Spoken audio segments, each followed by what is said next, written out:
Olá a todos os irmãos. Quero agradecer a Deus por essa oportunidade de, mesmo em meio a essa quarentena, a gente poder de alguma forma contribuir, né, para o crescimento e fortalecimento dos irmãos. Tá bom? Eu queria. A ideia da mensagem que eu queria trazer hoje é como agir em meio às dificuldades. Eu estou fazendo mais ou menos igual a Judas, quando ele foi escrever para os irmãos, né, ele queria escrever acerca da fé comum entre eles, e ele acabou mudando para falar dos falsos mestres, por causa da necessidade. Então, eu estou trabalhando o livro de Colossenses, mas a gente, por causa dessa situação, eu vejo que há necessidade de trabalhar outro assunto, especificamente esse. Né? Então, como agir em meio às dificuldades, em meio ao caos, o que Deus foi revelando para o seu povo, forma de agir, e como o povo de Deus foi, através da experiência, aprendendo e passando e registrando para nós, para que a gente possa fazer o mesmo. Né? Então, o tema dessa mensagem é ações bíblicas em meio às adversidades. Como agir de forma bíblica, como pensar de forma bíblica em meio às adversidades. E aí eu vou pegar aqui três passagens bíblicas, três personagens, e vamos tirar algumas lições. O primeiro personagem, a primeira situação é com Abacuque. Né? Queria convidar você a abrir a sua Bíblia no livro de Abacuque. Você pode abrir aí, eu vou esperar um pouquinho. Abacuque, capítulo 1. Então você tem aí Oséias, Joel, Amós, Obadias, Jonas, Miqueias, Naum, Abacuque. Nós vamos fazer uma oração, acredito que vocês já abriram, nós vamos fazer uma oração ao Senhor nosso Deus. Pai querido, nesse momento queremos dar toda a honra e glória ao Teu nome. Sabemos que Tu és o Deus que controla todas as coisas, inclusive essa situação. Sabemos que nada foge ao Teu controle, Tu estás entronizado no céu, intacto, intocável. O mal não pode Te contaminar nem Te perturbar. E nós temos o Senhor. Eu quero entregar a minha vida, a vida desses irmãos que estão assistindo a este vídeo, pedindo para que o Senhor abençoe e os fortaleça, nos anime, nos dê a atitude correta em meio a essas circunstâncias. Eu oro a Ti e entrego no nome de Jesus, para a honra e glória dEle. Amém. Então vamos lá, entendendo um pouquinho o contexto de Abacuque. Abacuque viveu, profetizou, estava nessas profecias pouco tempo antes das primeiras investidas de Nabucodonosor contra Jerusalém. Nabucodonosor, seu pai Nabopolassar, começou em 512 a fazer o reino crescer absurdamente. Depois ele morre em 606, 605. Nabucodonosor em 605 invade Jerusalém, faz com que o reino da Babilônia cresça mais ainda, e ele dá 3 investidas, 605, 597. 605 ele leva Daniel, Azarias, Misael, Ananias e mais os nobres, e depois em 597 ele leva Ezequiel, profeta, e mais milhares de pessoas, e depois numa última investida, em 586, ele destrói o templo, destrói os muros, destrói as casas, acaba com tudo, deixa só os pobres mesmo, mais pobres da terra, e levam a última leva de pessoas. Abacuque estava vivendo um tempo antes disso aqui. O povo estava vivendo a impiedade plena. Né? Nem sonhava, nem acreditava nas profecias, e estavam vivendo de forma ímpia. Olha o que Abacuque diz. Até quando, Senhor, clamarei eu e Tu não me escutarás? Gritar-te-ei violência e não salvarás. Porque me mostras a iniquidade e me fazes ver a opressão, pois a destruição e a violência estão diante de mim, há contendas e o litígio se suscita. Por esta causa a lei se afrouxa e a justiça nunca se manifesta, porque o perverso cerca o justo e a justiça é torcida. Então Abacuque, ele estava aflito, sofrendo, percebendo: Deus, a Tua justiça é muito morosa, parece que o Senhor não age, parece que o Senhor não está vendo tudo que está acontecendo, a opressão, o rico oprimindo o pobre, roubos, furtos, assassinatos, adultérios, litígio entre irmãos, A lei não é respeitada, Deus. Ninguém respeita, o Senhor não age, as pessoas estão vivendo de forma ímpia. E Abacuque sofrendo. E aí então Deus vai responder a Abacuque: vede entre as nações, olhai, maravilhai-vos, desvanecei, porque realizo em vossos dias obra tal que vós não crereis quando vos for contado. Eu suscito os caldeus, nação amarga, impetuosa, que marcha pela largura da terra, para apoderar-se de morada que não são suas. É um povo pavoroso, terrível. Verso 8: seus cavalos são mais ligeiros do que os leopardos, mais ferozes do que os lobos ao anoitecer. Seus cavaleiros que se espalham por toda a terra, sim, seus cavaleiros chegam de longe, voam como águia que se precipita a devorar. Eles todos vêm para fazer violência. Verso 10, eles escarnecem dos reis, os príncipes são objetos do seu riso. Então, Deus está respondendo a Abacuque: não, Abacuque, não é assim como você está pensando. Não, eu já estou resolvendo o problema de Jerusalém. Eu já vou resolver a iniquidade de Israel e de Jerusalém. Eu vou resolver esse problema de Jerusalém e de Judá. Israel já tinha sido assolado em 722 pela Assíria, e agora Deus está dizendo: eu já estou trazendo um povo, os caldeus babilônicos. Pronto.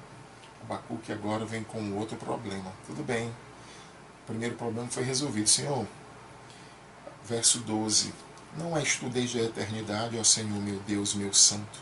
Não morreremos, ó Senhor, para executar juízo. Puseste aquele povo, tu, ó rocha, o fundaste para servir de disciplina. Tu és tão puro de olhos que não pode ver o mal, e a opressão não podes contemplar? Por que, pois, tolera os que procedem perfidamente e te calas quando o perverso devora aquele que é mais justo do que ele? Eles fazem os homens como os peixes do mar, como répteis que não têm quem os governe. A todos levantam o inimigo com um anzol, pesca-os de arrastão, e os ajunta na sua rede varredora. Por isso, eles se alegram e se regozijam. Então Abacuque está dizendo assim: Senhor, eu não estou entendendo nada. Como é que o Senhor vai usar um povo, tu que é puro, perfeito, santo, como é que o Senhor vai usar um povo que é pior do que o teu povo para disciplinar o teu povo? Como é que o Senhor vai pegar alguém que é pior? Esse aqui está errado, mas o Senhor vai pegar alguém que é pior do que esse para julgar, para punir. Então Abacuque não entendia nada. Por que Deus, puro, santo, ia usar um povo ímpio para resolver o seu problema em relação a Jerusalém?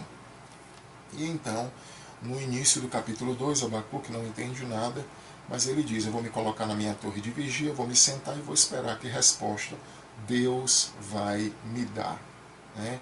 Ele vai ouvir a minha queixa, eu vou ter a minha resposta. Então o Senhor manda ele fazer o primeiro outdoor. Ele manda Abacuque escrever em tábuas grandes, letras grandes, para que as pessoas passando correndo, elas possam ver, possam ler aquilo que está escrito lá, que Abacuque escreveu. Então, a partir do verso 6 do capítulo 2, vem 5 ais contra a Babilônia, contra os caldeus. O primeiro ai, ele vai dizer: ai do que acumula o que não é seu. Depois, no verso 9, ai daquele que ajunta em casa bens mal adquiridos, que era o que os babilônios faziam, enriquecia à custa da opressão a outros povos. No verso 12, ai daquele que edifica a cidade com sangue e fundamento com iniquidade. Era isso que os babilônicos faziam. Eles edificavam, matavam pessoas, despojavam essas pessoas e enriqueciam através disso. Ai daquele que dá de beber ao seu companheiro misturada a bebida ao seu furor, e que embebeda para lhe contemplar as vergonhas. Então eles faziam isso. No verso 18 ele fala sobre a idolatria, e no 19 ele diz: ai daquele que diz a madeira acorda e a pedra desperta. Então, tratando sobre a idolatria da Babilônia, tanto da violência dos babilônicos, da soberba deles, quando pegavam os inimigos eles humilhavam, e também da questão da idolatria. Tudo bem, então Deus está dizendo que vai punir esse povo. No capítulo 3, Abacuque então encerra o seu livro com uma linda oração em forma de cântico.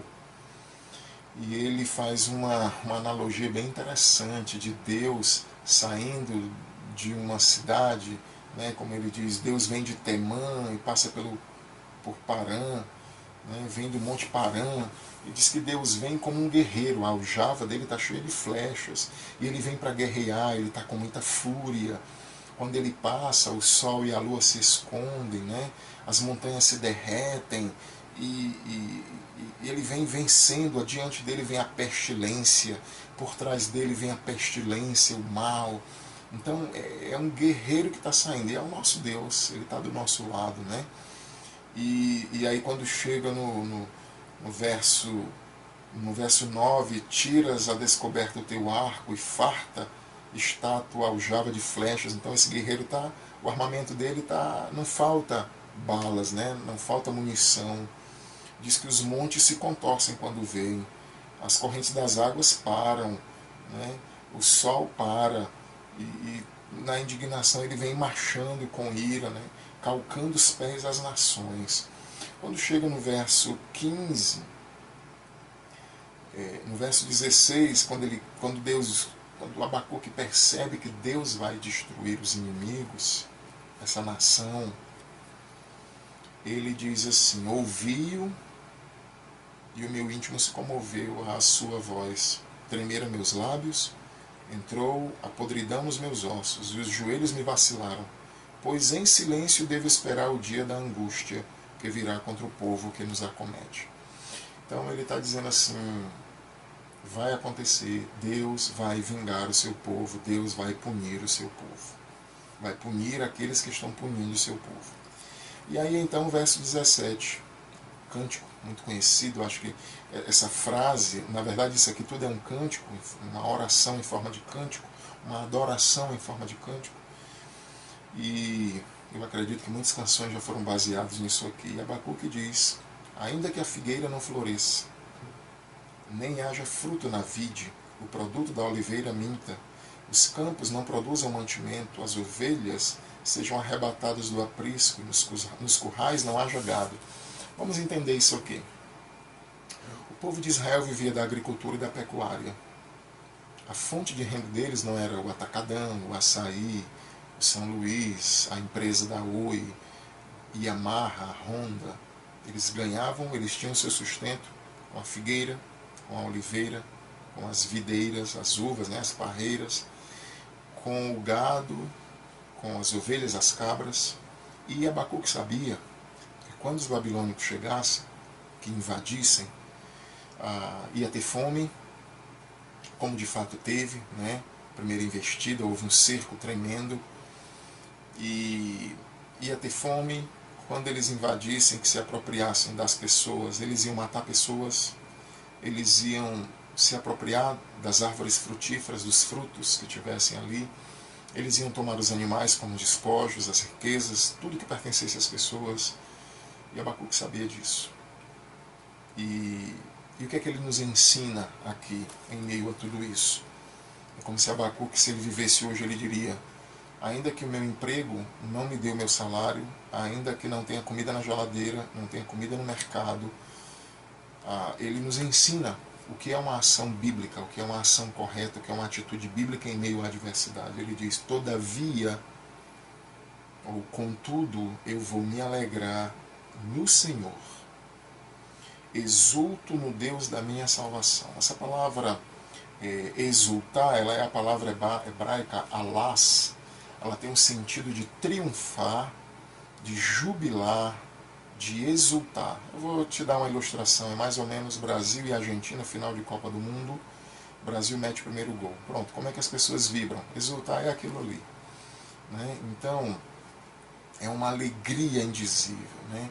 Então Abacuque está dizendo: eu posso perder tudo, eu vou perder tudo, talvez eu perca tudo, e as pessoas vão perder tudo, não vamos ter comida, ou quem sabe muitos vão morrer, vamos ser deportados para outro lugar, vamos ser propriedades dos caldeus, de Nabucodonosor, mas eu vou me alegrar no Senhor.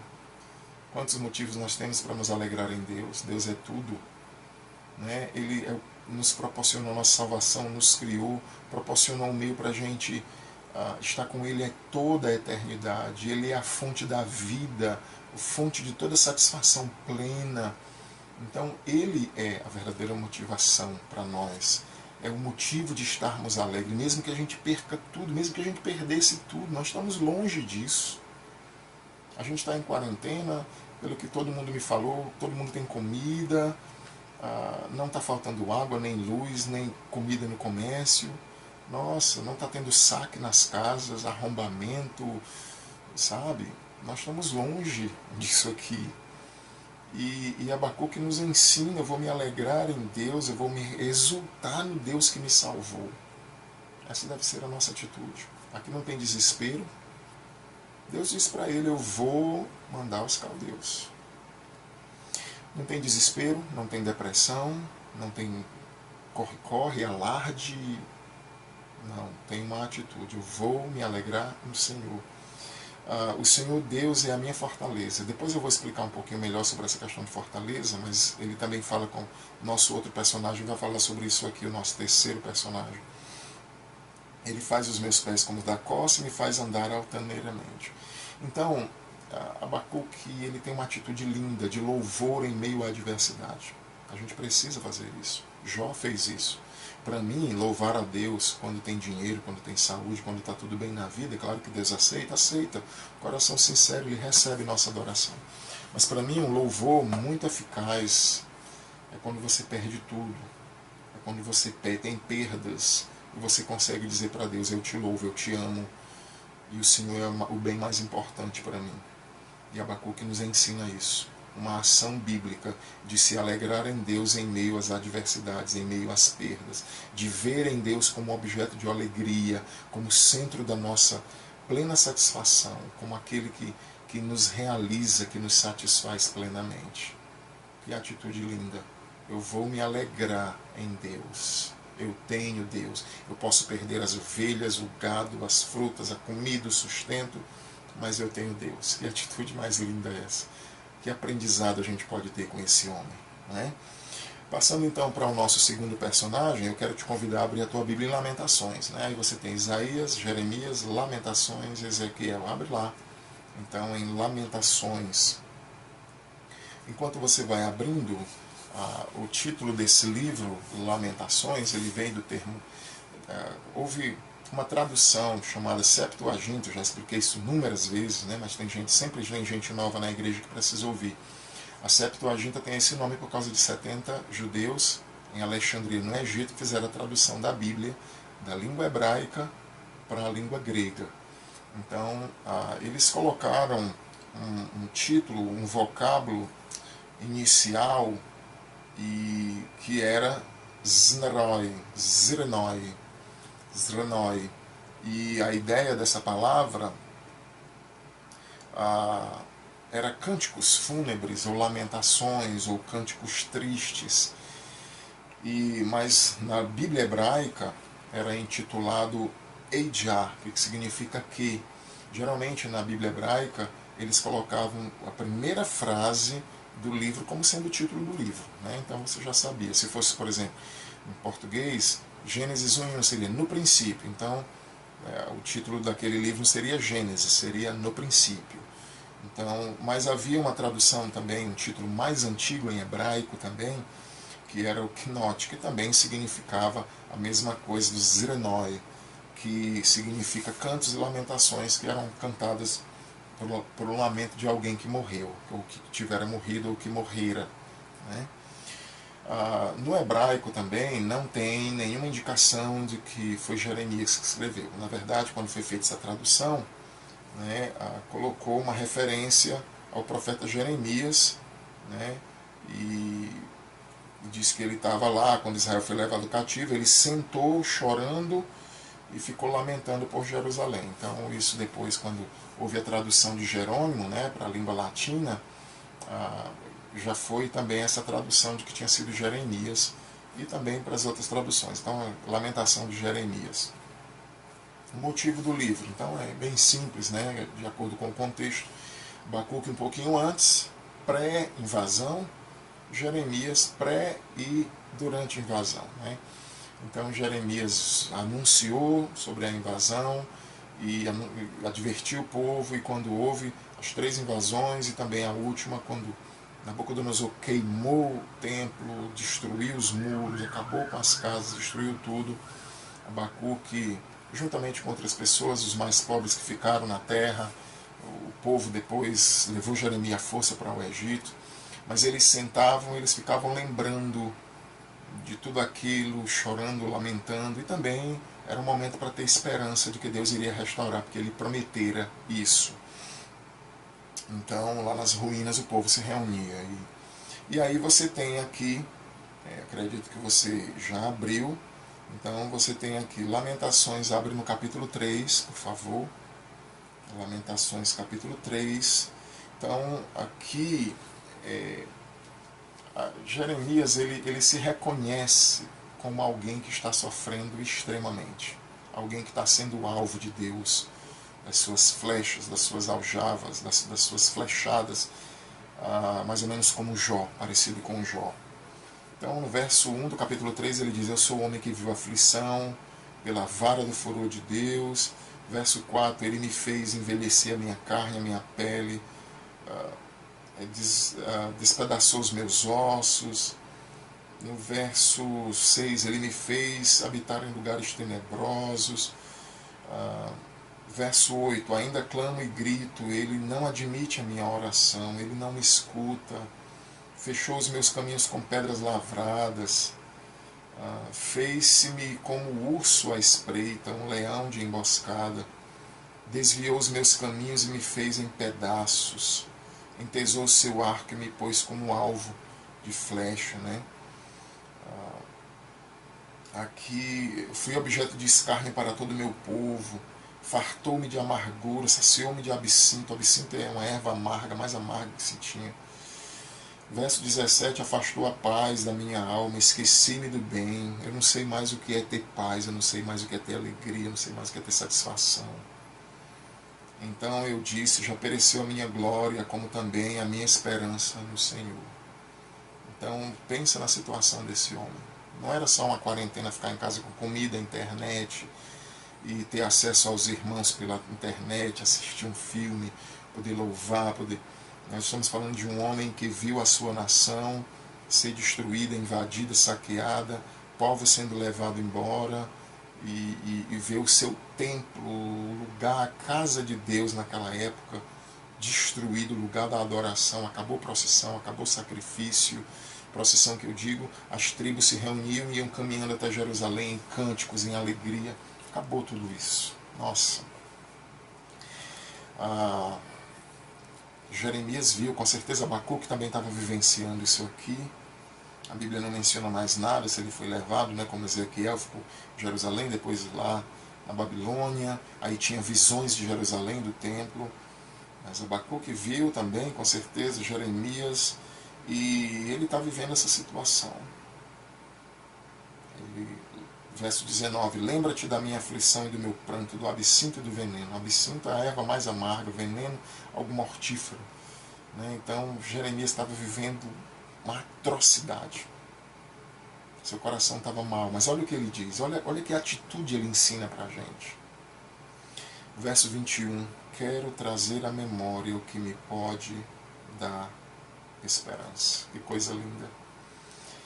Eu vou trazer à memória aquilo que pode me dar esperança. Eu preciso pensar em coisas que me tragam esperança. Irmãos, eu já falei outras vezes para vocês. O nosso corpo, quando ele é submetido a estresse, ele baixa a imunidade. Nós ficamos mais susceptíveis a doenças, a gripe e outras coisas. A gente está estressado, ansioso, depressivo, né? Aí eu fico vendo aí os irmãos, uma boa parte, principalmente alguns que têm problemas mais sérios, de depressão, medo, ansiedade, aí ficam assistindo, vendo todas as mensagens que postam nos grupos, sobre coronavírus, sobre Covid-19, sobre a epidemia, sobre a pandemia. O que é que vai produzir tudo isso? Falta de esperança, tristeza profunda, medo arrebatador, depressão, angústia, ansiedade, baixa de imunidade. Né? O profeta, ele chega num ponto que ele diz, eu já chorei muito, eu estou sofrendo, eu estou sendo alvo das flechas de Deus, eu não sei mais o que é ver o bem, mas eu tenho uma mente e eu vou procurar lembrar, pensar em coisas que me tragam esperança. Ele é muito semelhante com o salmista do Salmo 42. eu já preguei também, né? Assim como a costa suspira pelas correntes das águas, assim, ó Deus, minha alma suspira por ti. Os filhos de Coré, eu acredito que eles estavam na Babilônia, longe de culto, longe das procissões, sendo humilhado pelos inimigos e dizendo, os inimigos diziam constantemente: cadê o teu Deus? Onde é que está o teu Deus? Cadê a tua fé? Cadê o Todo-Poderoso? Vocês não estão aqui na Babilônia? O seu Deus perdeu para o nosso Deus. Então eles diziam, os filhos de Coré, que quando eles ouviam isso, os olhos se esmigalhavam, né? Era terrível ouvir isso. Então, por 2 vezes naquele salmo, ele chega a dizer: para aí, ó minha alma, por que você está abatida? Espera em Deus, porque eu ainda louvarei a Ele, meu auxílio e meu Deus. Então o salmista precisa fazer uma introspecção, ele precisa dizer para ele mesmo: olha, calma, espera no Senhor, confia, porque eu ainda vou louvá-lo. Então ele tinha que ter esperança, ele precisava, apesar de chorar muito, como ele diz, minhas lágrimas têm sido meu alimento todo dia, mas ele precisa parar um pouco e dizer: vai dar certo, isso vai se resolver, a minha alma ainda vai louvar ao Senhor. Então é isso que Jeremias nos ensina. E aí ele começa dizendo: o que é que pode me dar esperança? Primeiro, as misericórdias do Senhor são a causa de não sermos consumidos. A gente não morreu, eu, Jeremias, não morri, o povo que foi levado para a Babilônia não morreu, os que foram deixados aqui não morreram. Nós, aqui do século 21, 2020, estamos passando por essa quarentena, mas não morremos, porque Deus é bom, porque existe a misericórdia. Mas o que a gente merece é morrer. A gente não merecia só ficar em uma quarentena com comida, tendo um tempo para descansar, orar, buscar mais ao Senhor, parar um pouquinho das fadigas que estávamos aí, muitos na correria. Deus é misericordioso. E Ele sabe que é só por causa disso que Ele está vivo. Elas se renovam todos os dias. Deus é grande em fidelidade. Ele sabia que Deus iria cumprir as suas promessas. Jeremias escreveu no capítulo 29 que o tempo do cativeiro seria de 70 anos. Daniel, quando está lendo a sua Bíblia, quase 70 anos depois, descobre que o tempo do cativeiro era 70 anos, né? E que estava quase chegando no final. Ele ora, jejum e vai buscar o direcionamento de Deus. Aí quando vem, né, as instruções lá sobre as 70 semanas de Daniel. Então aí ele diz: a minha porção é o Senhor, diz a minha alma, eu vou esperar nele. Olha a atitude, eu vou pensar naquilo que me dá esperança, eu vou trazer à memória aquilo que pode me trazer esperança.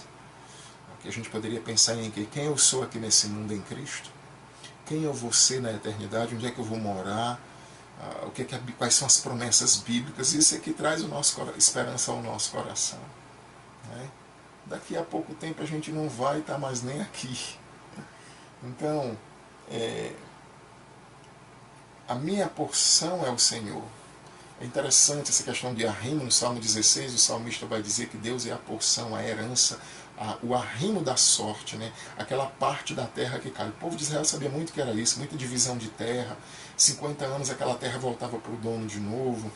E eles sabiam, então ele está dizendo: a parte que me cabe, a minha herança é o Senhor. Então é mais ou menos como Abacuque: eu vou me alegrar em Deus, é a única porção que eu tenho. Então, além de trazer à memória aquilo que traz esperança, aquilo que vai fortalecer o meu coração, que vai me animar, eu vou saber que Deus é a porção que eu tenho, eu vou me alegrar porque eu tenho Deus. E aí ele diz: eu vou esperar nele. É isso que a gente faz. Vai esperar o que o Senhor vai fazer.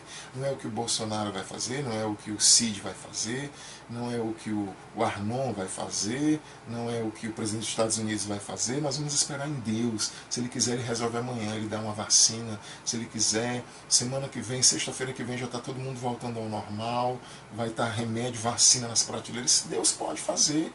Nós estamos na mão dele, não é na mão de governo, de China, seja lá do que for. Traga isso à sua memória, a atitude bíblica, a ação bíblica em meio às adversidades. Trazer à memória o que dá esperança. Eu vou confiar no Senhor, eu vou me contentar em saber que Deus é a minha porção, né? E ele diz, ele vai fazer um resumo, ele diz que se Deus decidiu atribuir disciplina, e ele quer fazer isso, eu vou aguardar em silêncio, eu vou ficar em silêncio.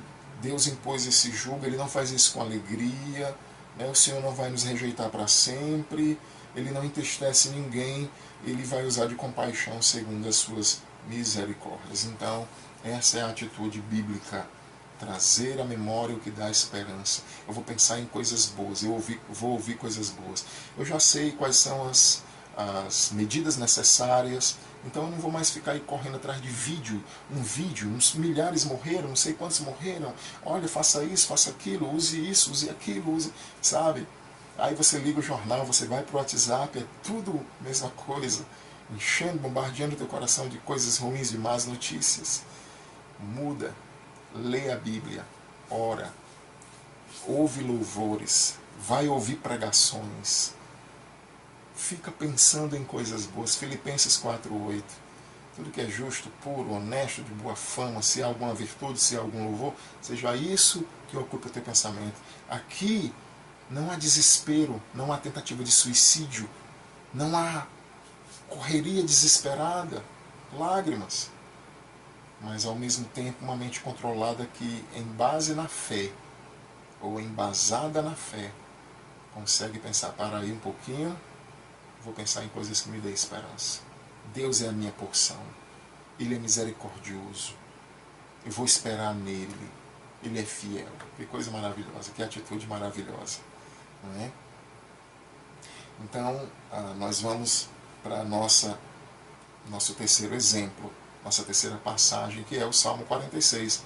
Quero te convidar, então, a abrir a tua Bíblia no Salmo 46. Então, nós temos aqui uma trilogia de louvor, Salmo 46, 47, 48, que exalta a supremacia de Deus no presente e no futuro, né? Esses salmos, ele tem são também dos filhos de Coré, como 42, né, como eu já mencionei, e ele tem uma palavra, cânticos sobre Alamote. A ideia aqui é cânticos de soprano, né, daquelas línguas das vozes lá. O soprano é a voz base, a mais fina, e a voz mais básica. Você tem o soprano, tem o contralto, o tenor e o baixo. Então seria essa voz base, né? Alguns citam que esse salmo foi o que inspirou Lutero a escrever Castelo Forte, né? Ele se refugiou em um castelo, escreveu esse hino, e muitos dizem que esse salmo também fez parte da base para esse cântico, né, do Salmo 46 e o cântico Castelo Forte de Martinho Lutero. O que é que a gente encontra então nesse salmo? O salmo diz o seguinte, Salmo 46. Em primeiro lugar, a gente vai aprender aqui sobre a presença de Deus. Então ele diz, Deus é nosso refúgio e fortaleza, socorro bem presente nas tribulações. Então, o Salmo 46 é um salmo lindo, né? Ele vai falar acerca da presença de Deus. Então, ele tem duas expressões aqui, refúgio e fortaleza. Fortaleza, como a gente já viu lá em Abacuque, né? Eu vou me alegrar em Deus, exultar no Deus da minha salvação. Deus é a minha fortaleza, e eu disse que ia mencionar um pouco depois sobre ele. Então, a fortaleza é aquele lugar fortificado, onde tem muros altos, imponentes, e que quando os inimigos iam atacar, ou por mar ou por terra, todo mundo entrava, o pessoal da agricultura e tal, entrava todo mundo, fechava os portões e ali ficava protegido diante de muralhas altas, muros largos, né? Então, a ideia de fortaleza. O nome da nossa capital vem exatamente disso. Lá tem o forte, eu acho que não sei se é Nossa Senhora Assunção ou Conceição, mas lá tem um forte lá de frente para o mar, ainda tem os canhões lá e tudo. Então, Deus é colocado como esse que é fortaleza, que protege, que nele nós estamos protegidos. Impressionante, né? Deus levou o povo para a Babilônia, o povo que obedeceu, porque em primeira instância Deus disse, se rendam ao rei da Babilônia e vão com ele, e eu vou trazer vocês de volta, né? E algumas pessoas disseram, não, nós vamos ficar, né? E Deus levou aquele povo, protegeu, eles foram trazidos de volta, Deus os sustentou, e, né, a gente viu a proteção de Deus. Então ele usa também a expressão de refúgio. Às vezes a pessoa está andando nos matos e de repente vem chuva, baixa temperatura, encontra ali uma gruta, uma caverna, e aquele lugar serve para proteger da chuva, do frio, e aquele lugar se torna proteção. Então é essa ideia. Deus, ele protege. Deus, ele nos protege, nos circunda, nos circula. Ele cuida de nós. E interessante que ele diz, socorro bem presente nas tribulações. Nós temos uma tendência, e não só nós, mas como seres humanos, né? Nos salmos você vê muito isso. Ó Deus, porque te olvidastes de mim, porque te mantém distante. A gente tem essa sensação, quando está passando por dificuldade, que Deus nos abandonou por algum pecado, Ele está com raiva de nós, Ele está distante. Mas nunca isso acontece.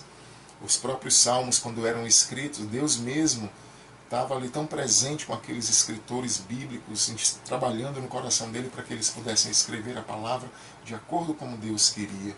Né? E ele sentindo-se, Davi, por exemplo, se sentindo longe de Deus, um Deus distante, mas ele estava próximo. E ele está próximo nos momentos de dificuldades. Deus está próximo de você. Deus está com você. Você não está sozinho na sua casa, até mesmo você que mora só. As pessoas dizem, tem gente que às vezes diz, né? E aí, fulano, foi com quem? Eu fui só. Quer dizer, só e Deus. Né? Se a gente entendesse de fato o que significa isso. Tu está morando com quem? Estou morando só. É, só e Deus também. Né? Se a gente entendesse de fato o que significa isso, né? Ele é presente, bem presente nas tribulações. Ele protege, ele é fortaleza, ele é refúgio. Mas além disso, no Salmo a gente pode ver também, além da presença, a proteção de Deus. Né? Ele protege, ele cuida de nós. E o salmista, ele vem com o que a gente chama de linguagem hiperbólica, o exagero de linguagem. Ele vai falar de algumas circunstâncias mais absurdas. E que atitude deve ter em meio a elas? Ele diz no verso 2, portanto, não temeremos. E aí ele começa a dizer, então a nossa atitude, se Deus ele está presente, ele é fortaleza, ele é refúgio, eu vou temer o quê? Aí ele começa, ainda que a terra se transtorne, a palavra transtornar tem o sentido de mudar, de sair do lugar, de ser arrebatado, de ser tirado do local. Então pensa aí o que aconteceria se a nossa terra mudasse de lugar. Se ela se aproximasse mais do sol, nós morreríamos queimados. Se ela se afastasse do sol, morreríamos congelados. Né? Então ele está dizendo, não vou temer, mesmo que isso acontecesse. E ele diz, e os montes se abalem nos seios dos mares. Você tem ideia do que aconteceria? Lembra daquele terremoto que deu em 2004, que afetou vários continentes só por causa de um terremoto? Imagina uma montanha, ou as montanhas sendo jogadas lá no meio dos mares. Que tipo de tsunami causaria? Que tipo de situação isso causaria? Que transtorno universal, mundial isso causaria, na verdade, né? Mundial. Tamanhos de ondas gigantescas que poderiam devastar, acabar com tudo.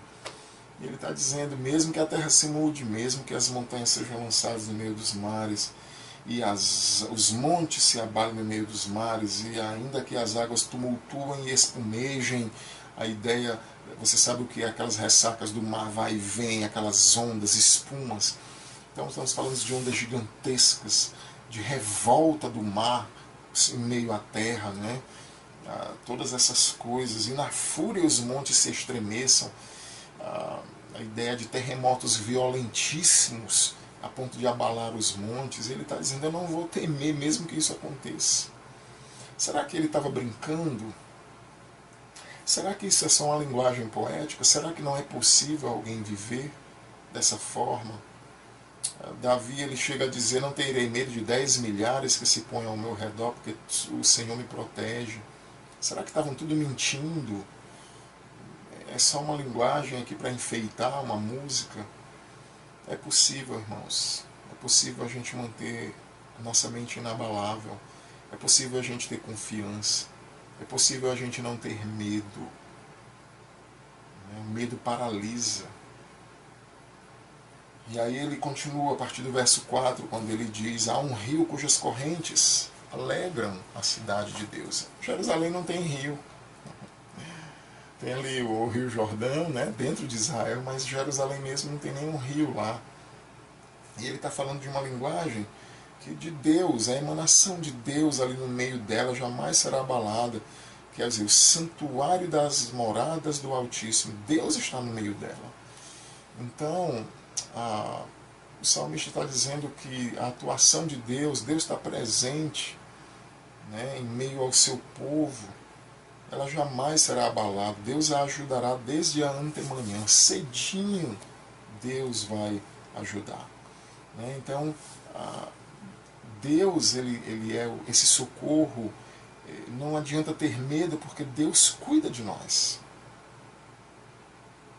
E aí ele diz: bramam as nações, reinos se abalam, ele faz ouvir a sua voz e a terra se dissolve.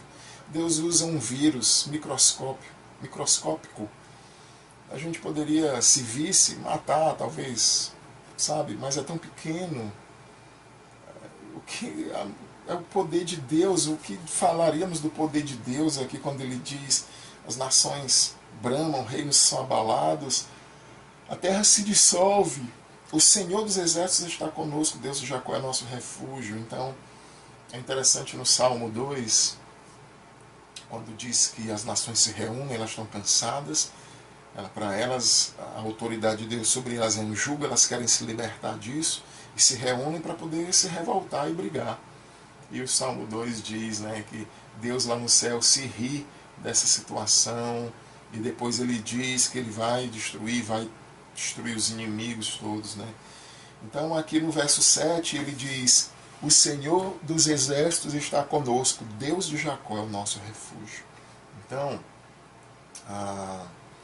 nós temos aqui essa expressão novamente: o Senhor dos exércitos, o Adonai Tsevaot, né, o Senhor de batalha, ele está do nosso lado.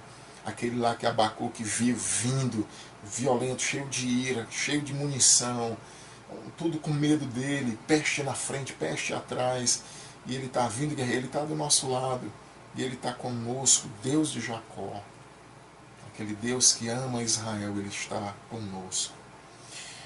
Vinde contemplai as obras do Senhor, que assolações efetuou na terra. Ele põe termo à guerra até os confins do mundo, quebra o arco, despedaça a lança, queima os carros no fogo. Então o salmista aqui ele faz um convite: vinde contemplai as obras do Senhor.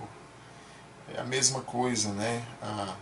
Traz a memória que traz à tua memória aquilo que pode trazer para você esperança. A ideia aqui é: contemplem as obras, olha o que o Senhor tem feito. Veja, por exemplo, as páginas do Antigo Testamento, a abertura do mar, impediu do Egito destruir Israel, Elias que não passou fome, os profetas de Baal destruídos, envergonhados porque Deus mostrou que ele era o único Deus. Balaque chamou Balaão para amaldiçoar o povo, Balaão abençoa o povo, né? Quantas maravilhas Deus tem feito. Então ele libertou Israel do cativeiro, destruiu a Babilônia, que era quase impossível, humanamente impossível. Então ele está dizendo: contemple as obras do Senhor. Quando ele quer, ele traz a guerra. Quando ele quer, ele para a guerra, ele faz cessar a guerra. O homem não controla nada. Quando ele quiser, ele vai fazer essa pandemia parar. Se ele quiser, não vai parar. Ele é Deus, ele é sobre todos. E nós precisamos nos regozijar nisso, porque ele é o nosso Deus. Ele está do nosso lado. E aqui no verso 10 vem uma frase bem interessante: aquietai-vos e sabei que eu sou Deus. Irmãos, tem momentos que a gente não tem o que fazer. Esse é um deles. Ele está dizendo: fique quieto. Fique quieto não no sentido de deite numa rede e pronto, espere. Você pode se aquietar das correrias. As pessoas estão tão acostumadas a correr que tem dificuldade de parar. Tem dificuldade de ter um descanso.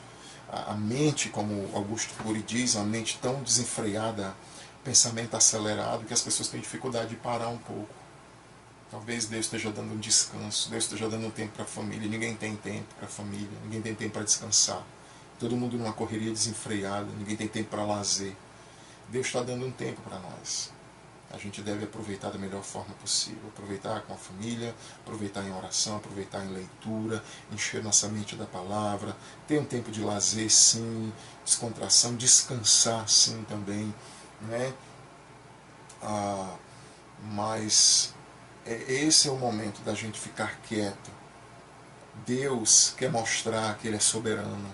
Irmãos, um Deus que dá, que sustenta você quando você tem emprego, salário, dinheiro guardado no banco, saúde, comida no comércio, você tem dinheiro para comprar, está dando tudo certo. Até eu posso ser Deus assim. Né? Qualquer um pode ser Deus. Dá quando você já tem. O nosso Deus, ele é diferente. Ele nos dá força para trabalhar, ele nos dá a condição de comer, de comprar, de usufruir das coisas. E mesmo quando essas não tiverem, ele também faz. Entenda isso, creia nisso, coloque isso no seu coração. 2 milhões de pessoas saíram do Egito, foram para o meio de um deserto. Como é que alimenta 2 milhões de pessoas? Ou mais, um pouco menos. Uma multidão.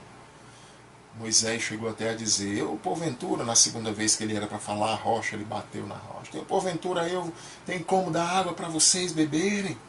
E Deus disse, você não vai entrar na terra porque você não me santificou diante do povo.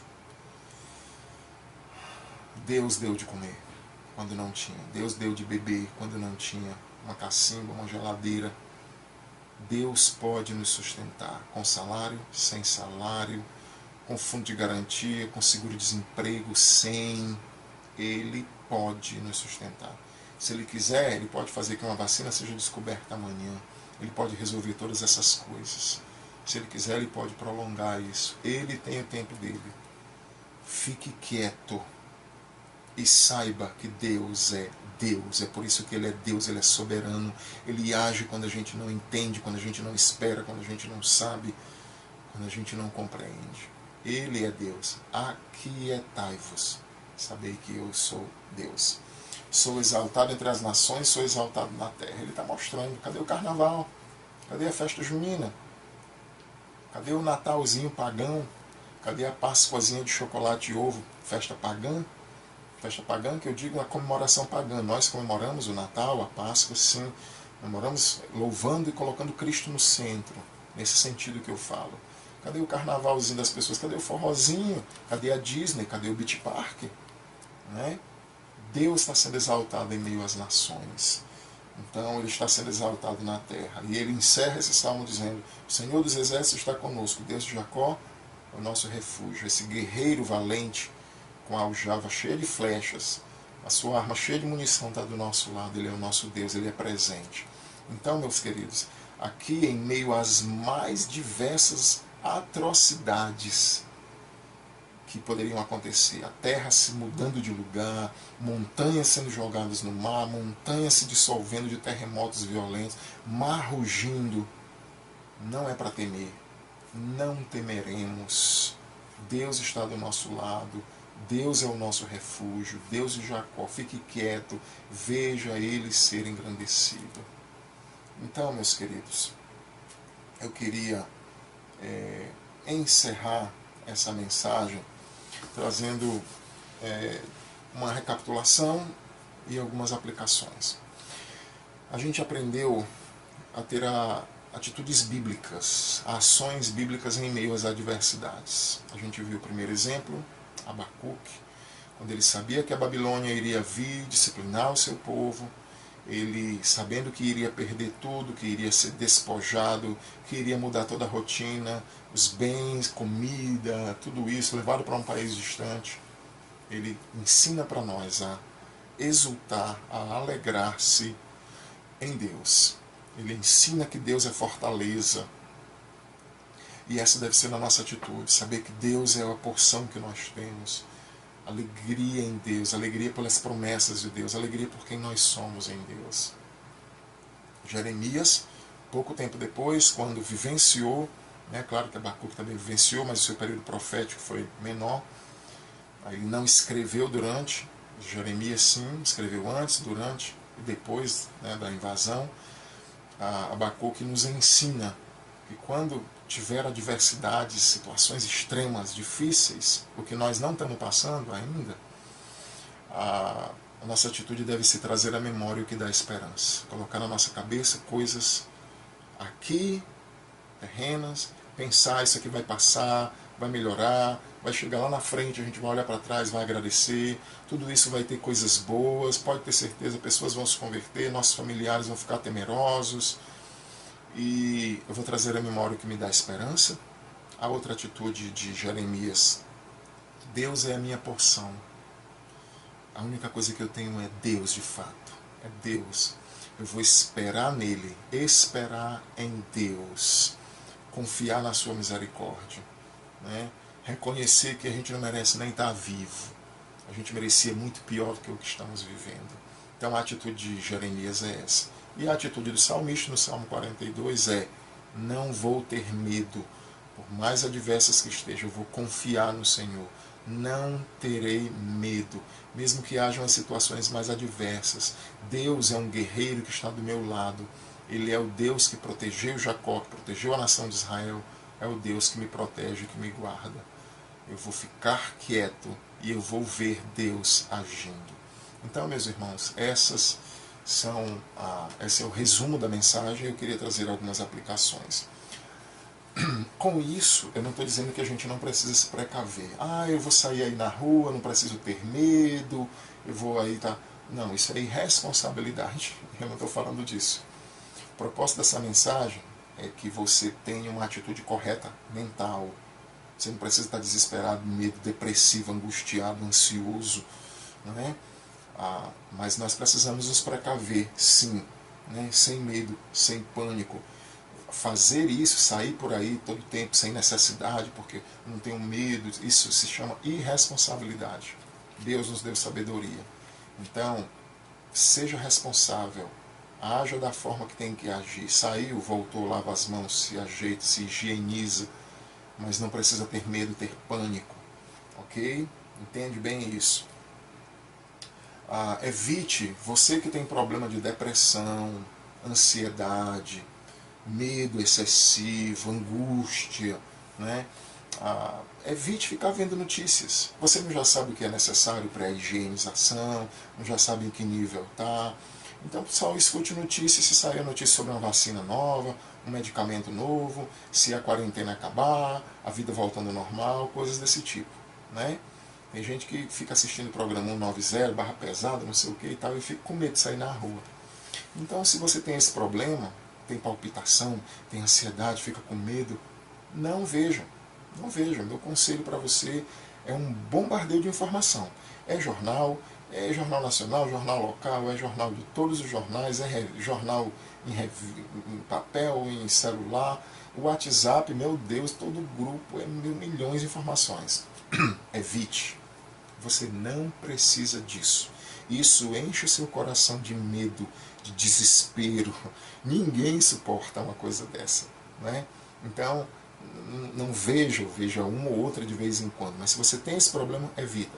Leia a Bíblia, bote louvores, cante louvores, escute pregação, procure pregações, cuidado com todo tipo de pregação que tem aí. Escute pregações do John Piper, escute pregações do Hernandes Dias Lopes, escute pregações do John Piper, geralmente é legendado ou traduzido. Hernandes Dias Lopes, Augustus Nicodemos, tem muita pregação minha aí na internet, bota Pastor Velk, WELLCK, tem várias pregações no YouTube. Eu vou pedir ao Pastor Mose também para trazer pregação, Rondinelli depois. Tem pregações do Pastor Marcos Perim.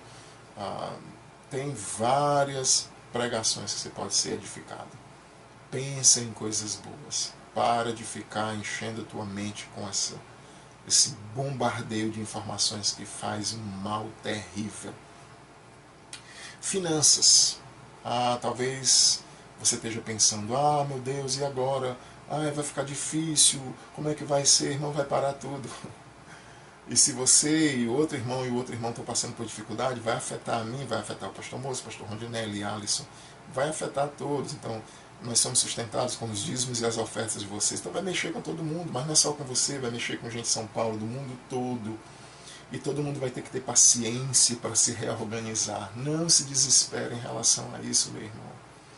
E se faltar, e se piorar, e se faltar comida, e se faltar, vamos morrer de fome todo mundo. Mas a gente morre na esperança da vida eterna. É um pulo, fechou os olhos aqui, está com o Senhor. Mas isso não vai acontecer não, eu estou só dizendo aqui, a gente precisa parar desse desespero de medo de morrer. Quando o Senhor Jesus escreveu a carta para Esmirna, mandou João escrever, ele disse para eles, olha, vocês vão ter uma tribulação de 10 dias. Eu tenho poder para proteger vocês. Eu poderia livrar vocês do sofrimento e da morte, mas eu não vou fazer. Sejam fiéis até a morte. Se for preciso morrer pelo meu nome, eu posso livrar vocês, mas eu não vou livrar. Morram por mim. Eu vou dar a coroa da vida para vocês, a vida eterna. Olha que coisa interessante. Jesus está dizendo para ele, não tenho medo de morrer não. Essa morte aí, vocês vão sair desse mundo e vão vir para o mundo real. Vão estar presente comigo. Coisa maravilhosa, né? Mas aí a gente está sem dinheiro, depois sem comida, e vamos morrer de fome, pronto. Sabe? Precisamos, ore a Deus, peça para que Ele tire esse desespero de medo de morrer. A gente não vai ficar buscando a morte, e eu tenho medo de morrer não, vou pegar o Covid-19. Não é isso. Você não precisa ter o desespero, o medo de morrer. Né? Nós que temos Cristo, que temos a certeza da vida eterna. Paulo não tinha. Ele escreveu aos Filipenses e disse, eu estou em aperto, eu não sei o que eu escolho, eu estou com duas opções, morrer e ficar vivo. Eu quero morrer e estar com Cristo, o que é infinitamente melhor. Mas por causa de vocês, eu prefiro permanecer na carne, por causa da obra, o serviço que eu tenho que fazer com vocês. Filipenses 1. Então muda, meu irmão. Não te preocupa com isso. Confia no Senhor. Tá bom? Nós temos uma esperança eterna. É maravilhoso isso. Esperança eterna. Que coisa maravilhosa. A gente sabe para onde vai. A gente tem promessas maravilhosas. Tudo que nós estamos passando aqui vai acabar. Vai fazer parte do passado. Cristo morreu na cruz pelos nossos pecados. Ele nos salvou. Nós fomos unidos a Ele pelo Espírito Santo. Nós somos um com Cristo. Já estamos assentados nas regiões celestiais em Cristo, por meio dessa união com Ele. Nós já fomos perdoados, lavados, redimidos, adotados. Ele fez tudo isso por nós. É certo que nós vamos habitar com Ele a eternidade. Nós temos esperança, meu irmão, esperança eterna. Que coisa maravilhosa. Nós não somos como o mundo, que nem tem Deus e nem esperança. Paulo diz isso em Efésios 2:11. Sem Cristo, sem Deus e sem esperança nesse mundo. Nós não somos essas pessoas. Nós temos uma viva esperança. Te regozija nisso, exulta nisso. Nós temos Cristo, nós temos Deus, nós não somos órfãos. Nós somos órfãos de mãe espiritual. Nós não temos uma mãe eterna. Nós temos um Pai eterno. E Ele é suficiente para suprir pai, mãe, tio, padrinho, seja lá o que for. Tá certo?